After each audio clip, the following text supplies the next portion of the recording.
Now it's a special company now because it's always a pleasure to get past guests I've had on my show, and it's been a number of years now. Where has the time gone to? Well, no introduction this man needs. We have Owen Paul on my show. Welcome to my show, sir. You're mine,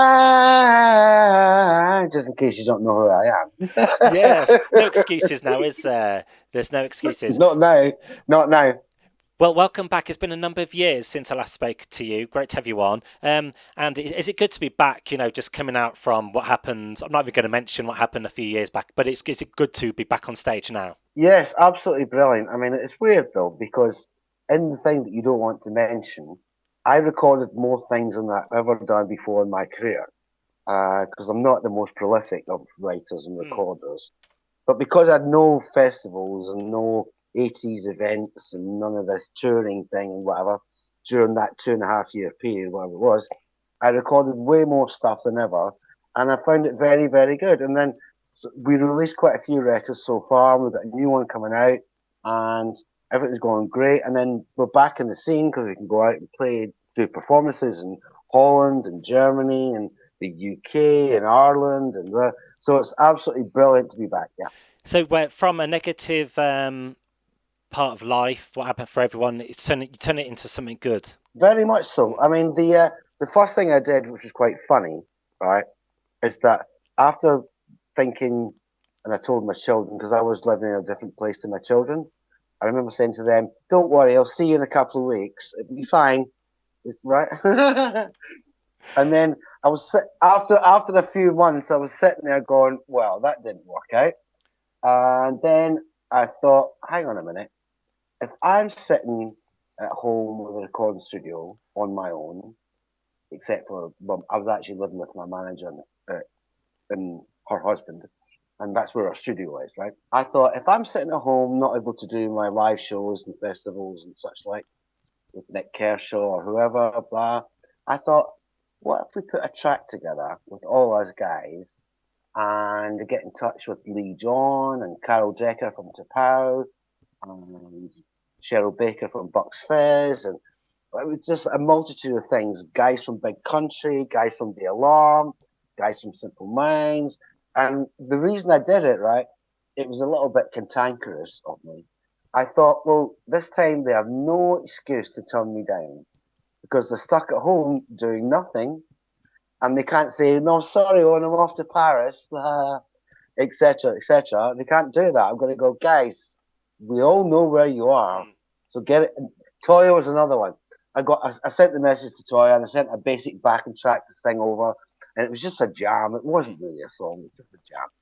And she was like, "Me and Robert are doing a thing." I went, "What? Having dinner?" I mean, that time of it's going to be it's going to be a part of history that time. But what I like about it is a bit of a wake up call to musicians to actually appreciate, what they actually do, and you've name checked a few recognisable names there.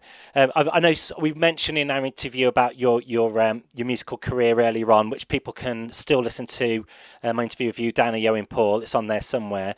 But wanted to touch on, going to go straight into it. Wanted to touch on your new singles, a brand new single Mhm. recently released just for Christmas of last year. It's 2024 now, but this is a collaboration with Judd Lander, and he himself is Yes, a guy of who's had a good track record. yes, he played Karma Chameleon. He's the guy going ba ba ba ba ba ba. That's who he Mm, is, and he's done a multitude of other things. mm, I first met him on television, and this is going to sound strange. He was performing as a puppet controller. He was controlling the puppet on a major TV show in the UK on a Saturday morning when I first met him, because I was being interviewed by Mike Reid from Radio One and mm. Top of the Pops, and Judd Lander was at my feet controlling this puppet, and we became good friends. And then later on, obviously, we've done Karma Chameleon and a whole host of other Mm. things. I mean, Google it. Google Judd Lander. He's done millions of stuff. And so I had this song. I just thought he'd be perfect for it.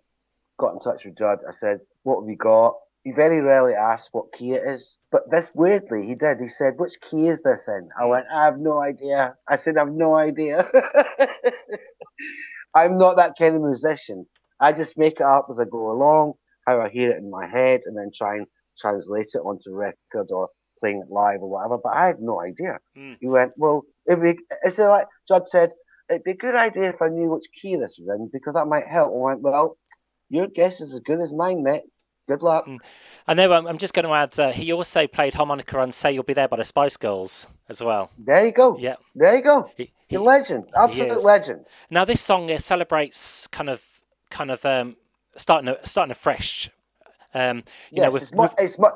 Sorry, Dan. It's much more not a Christmas song, which is what I was asked to provide, but it's a Happy New Year song, mm, and the basic premise is, you know, at the end of whatever period in your life, I want to wish this person well. I want to wish this person well. Even my enemies, I wish them well. And it's like a shopping list of things and people that you want to wish well and raise a toast to them and wish them on their way. that's wonderful. I wish a lot of people could be like that. Just wish everyone well. Well, it's easy to do, costs nothing. Mm. And I like this song as well. It's very laid back, isn't it? Kind of ballady in a way, isn't it? Yeah, I mean, obviously because I'm known as a pop guy and, from the 80s and it's very poppy and jingly jangly and loud and blah, blah, blah. But in reality, I'm much more of a folk country stroke Mm. act because I'm Scottish for one. My dad was Irish. So I was surrounded by folk music my whole Mm. life. So I always initially heard the songs in my head as kind of folk music and laid back, like you said.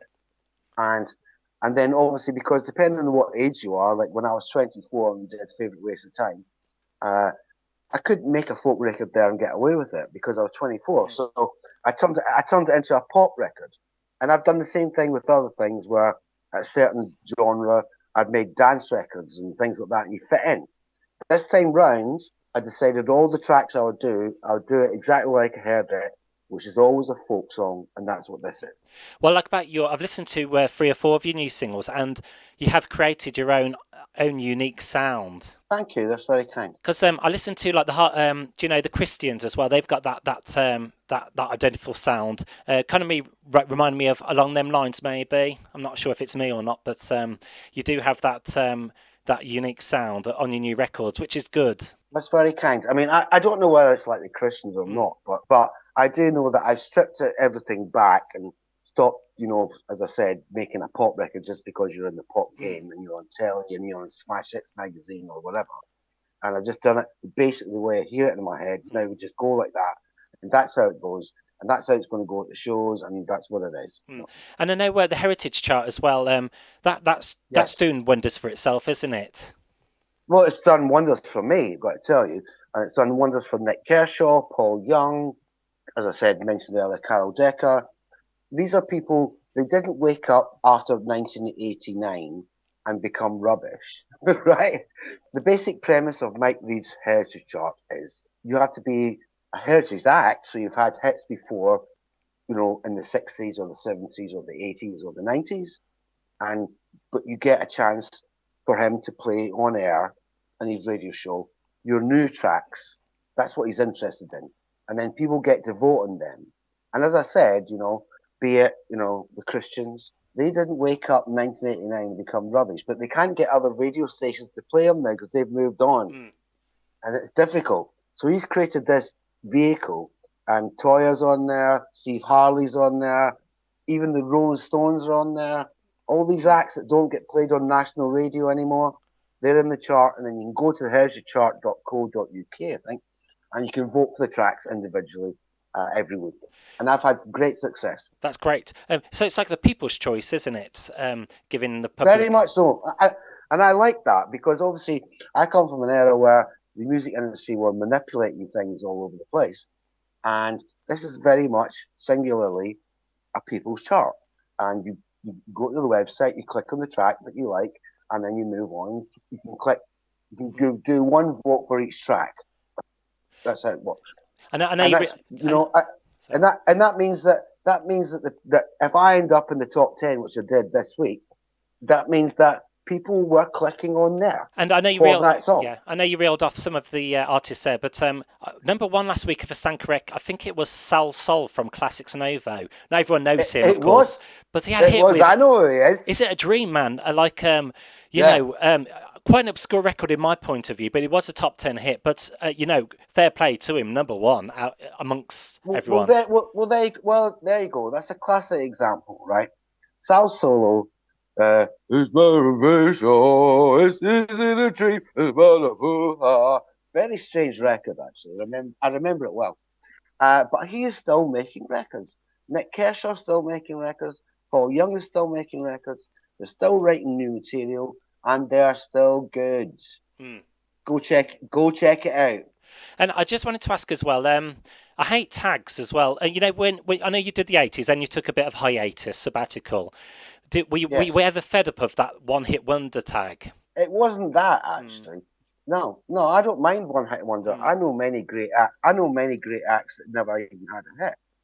mm, So I don't mind that tag. I don't think it's derogatory at mm, all. I mean, somebody like Ron Sexsmith has never had a hit in his life, but he's a great artist. So I don't have a problem with that. My problem was the record company wanted me to make 15 versions of my favorite waste of mm, time thereafter, and I didn't want to do that. I was not that guy. And I'm saying, guys, you've got the wrong act here. You can ask Bros to do that if you wish. I'm sure they'll do whatever you say, but don't ask me to do that. I'm not that. And then they then in effect got an injunction on me because I wouldn't bring in demos and mm. stuff, and I was pretending I couldn't, and I had writer's block because I refused to deal with that. I was like, no, you're not getting my favorite waste of time part two. You're going to get something else. I just want to And finally ask as well, what do you like being about an independent artist? Working for yourself, the creative freedom. it's absolutely the best thing that ever happened to me. Totally is. I mean, like you said, I took a hiatus and went to work in other things. I became a record producer and an arranger. I ran a theatre in the West End. I worked in America. Blah blah blah. It wasn't bad, but ultimately, I am a singer songwriter guy. And then when I got to myself to a place where I could start to make records again, I was in control of everything. And it doesn't go out and doesn't get released unless I say so. Mm, Whereas before I'd get a phone call. Give you an example. I got a phone call from my niece, Jillian, years ago, right? Saying, "Oh, and you're on this Cocoa Pops advert on ITV." I went, "Am I?" Because the record company were doing what they wanted for my track, and I had no idea they were doing it. Now I control everything. It's much better. that's good. That's good. And one final question: how would you like people to remember Owen Paul? He gave it a go, tried his best. Great. Well, thank you very much for taking time out. Owen, it's always a pleasure, bringing you on my show because it's very informative and inspirational for other like-minded, artists. And I'm going to play your new track now. I better get it on because I've only got a small window frame. But would you like to introduce it on my show? Your collaboration with Judd Lander. I shall. This is the song with me and Judd Lander on harmonica, and it's called "Here's Looking at You." Owen Paul, all the best. Okay. Thank you so much, Dan.